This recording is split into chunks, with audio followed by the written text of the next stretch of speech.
Hello, Pisces, Sun, Moon, Rising, Venus signs, and cross watchers. This is your tarot and oracle reading for the week ahead whenever you're finding it. If you're watching along as I post, this will be for the week of August 19th through the 25th, 2024. First card out for you is the Spiral in reverse. So the question with this card when it's coming out in reverse is, what have you been repeating in your life that does not need repeating any longer?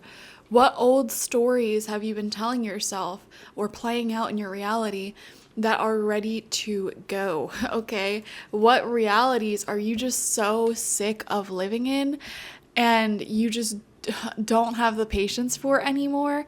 It's time to let that go, okay? Sometimes we sit and we act out the same relationships, the same routines over and over and over and over and over again. And it's not until we get to a point where we are truly and utterly exhausted and sick of telling the same story that we finally decide enough is enough. I'm not doing this, and we change our behaviors. So what is it that's going on in your life where you're finally at that breaking point? The Moon and the Water in reverse as your first tarot card. Guys, this is like on point with that same energy. There's a lot of deep emotions this week at this time, an emotional week. And again, it's like the subconscious patterns that you keep playing out in your life over and over again. Like maybe you keep finding yourself in friendships and relationships where the other person just doesn't seem to want to commit to you. You know, they just want to get their cup filled and then move on. You may be repeating a cycle of constantly getting sick and unhealthy based off of the same bad choices that you keep making over and over again. And it's like, what story are you finally like at your wit's end about, like when it comes to you repeating it? We have the Eight of Bows in reversed with Hearth Fire. Sorry, can't talk. And this is normally a beautiful card when it's upright. We see a bunch of people gathering around the hearth fire, and this really represents that kindred human connection and getting together with our community, our tribe, during times of success and celebration, but also during times of failure and challenge.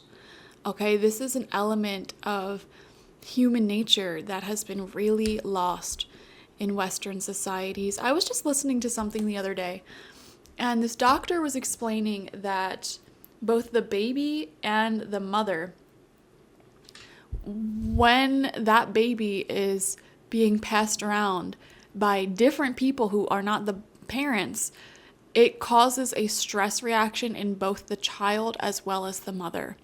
And this was a study that was only done in Western civilizations, because if you look at a lot of indigenous tribal communities across the world, everyone is that child's mother, you know? Everyone holds the babies and takes care of the babies, and it's communal living. And I feel like a lot of us in this internet age, in this post-industrial revolutionary age, we're raised in this mindset of like the nuclear family and individualism and separating ourselves from that closeness, that close-knit community that is natural for the human spirit. And it's causing resounding levels of loneliness as well as stress, because no human should be able to do the things that we need to do in order to survive by themselves. You know, I think having a strong community for yourself, chosen family, your tribe, is really, really important. That should be number one priority in life to build, beyond building wealth, beyond even health at times. You know, I feel like that community is something we all really, really need to prioritize.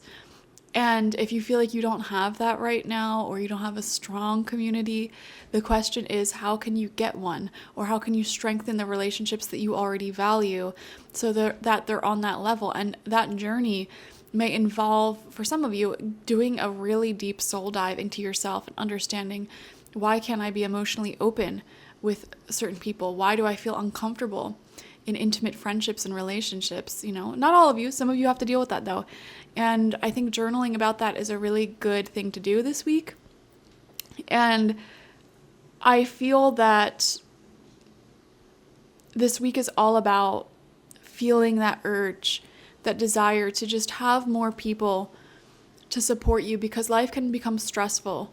Trying to figure out what to make for dinner every single night, day in and day out, is like one of the hardest parts of adulthood in my mind, in my eyes. So it's like, well, what if you had a community of people and like one day out of the week you have dinner at this person's house or this other person's house, and you shared that burden. You know, raising children on your own, it's like you have to be with those children 7 days out of the week. Like, that's exhausting. And like, as much as you could love children, like, that's exhausting. I feel like everyone needs their alone time, and you simply cannot have that alone time if you have young children. So it's like, if you had that sort of community of people to rely upon who want to be helping that child grow and wants to be a close part of that child's life, why not let that person watch them one night out of the week? You know, why not let that person fill that role? Because it might bring them fulfillment. You know, it's like, I feel we all have this deep desire within ourselves for that sense of community, this sense of hearth fire, but it's not something that a lot of us consciously articulate and actively seek out in our lives. And I'm seeing this shift taking place in the universe, and I feel like spirit is trying to restore this hearth fire spirit, this hearth fire energy in a lot of our lives right now, if that's missing. So another thing you can journal about is like, what do I need to do to create that in my life? Maybe some of you literally need to meet new people because you just don't know that many people. Focus on your friendships more, be a better friend, be better at receiving from your friends, etc., including them more in your life and in more intimate parts of your life. We have the Green Man coming out as your third card, Pisces. This is masculine energy. Stunning. This is the Emperor. This is really being in control of your own stuff. I feel like there is a sense of cleaning, organizing, having a good schedule for yourself, balancing your schedule out. Like, so these are the times that I'm going to work. These are the times I'm going to exercise. I'm going to, like, getting into a good routine is essentially what I'm trying to say here. You know, and making sure that all of your needs are met, that your social needs are being met, alone time needs are being met, creative fulfillment needs are being met, things like that.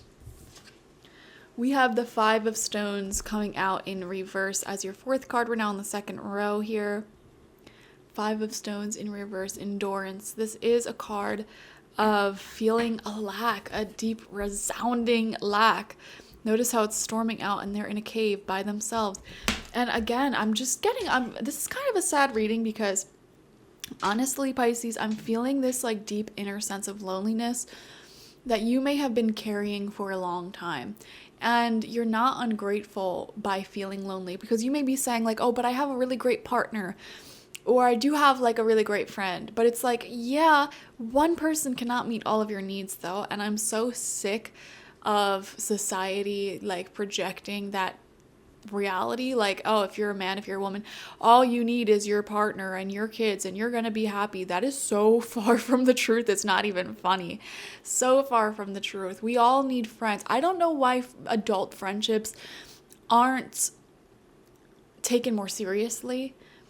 Oh man. And I think after COVID especially, a lot of us really lost that those community like third spaces. You know, so a third space is anywhere that's not your work or home. Third spaces could be like beaches, bars, lounges, parks, things like that, where you can go and be out in life and run into strangers who are also enjoying their life, where you can meet friends, family members in like a third party neutral environment. I think those spaces are starting to slowly make a comeback, and we definitely need them to make a comeback. And also, I feel like not even just COVID with the germs, but also with what it did to so many economies across the world. You know, a lot of us can't afford those third spaces, but in reality, you can, like parks, for example. I mean, I guess it depends where you live. I mean, I think we're lucky here in America because we have a lot of natural green spaces, parks, state parks, national parks, things like that.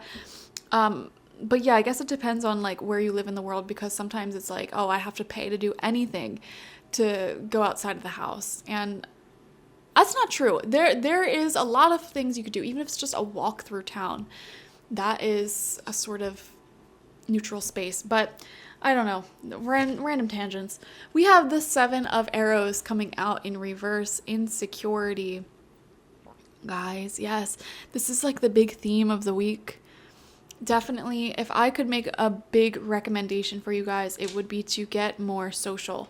Be more social this week. Pour energy into your friendships, your relationships, and don't be afraid to come up with ideas to help support each other more and ease the burden more. Like maybe you have a best friend and you could be like, how about on alternating days of the week? So let's just say every Friday we hang out, and one week I'll make dinner, the next week you make dinner. And that's like one day out of 14 days that you don't have to worry about making it, you know? Or just little things like that. You know, I think the more of a supportive community you have, the easier life gets. And again, with the spiral in reverse, it's like, how long are you going to wait and repeat the same feeling over and over and over again until you realize that love is something that you really need in your life, and community and connection is something you really need in your life. You can't just shirk off these feelings and these needs. Yeah, and then final card out, we have the Shaman in reverse. And this is manifestation. This is the law of attraction. This is also number 1 tarot card. So it also represents our relationship with self. And you can't do it all by yourself. You can't manifest everything you want in life by yourself. So if you've been having a hard time receiving the manifestations that you're setting out to receive, like you're just not seeing your life unfold at the pace you want, or you're just not meeting any of your goals, ask yourself, have I been isolating myself? Because that could be a massive blockage to abundance, self-isolation, putting yourself into stress and loneliness, you know? And sometimes I want to say we're so used to feeling stressed out that we might not even realize when our body's feeling stressed out, but your body will get stressed if you are alone way too much, okay? So Pisces, this is a week of getting back out there and creating that hearth fire energy. Look at the spirit of this card. That's what you're creating. That's what you're being asked to create, okay? Thank you guys so much for joining me. Definitely watch for your sun, moon, rising, and Venus signs to get the fullest overview of this week ahead. Like this video, comment how it resonated down below, and subscribe to the channel if you've not already. If you want a personal reading with me one-on-one, the link to that is always in the description box, spiritpsychic.org. I also offer my intention oils there and spiritual life coaching sessions there, so check it out. Bye-bye.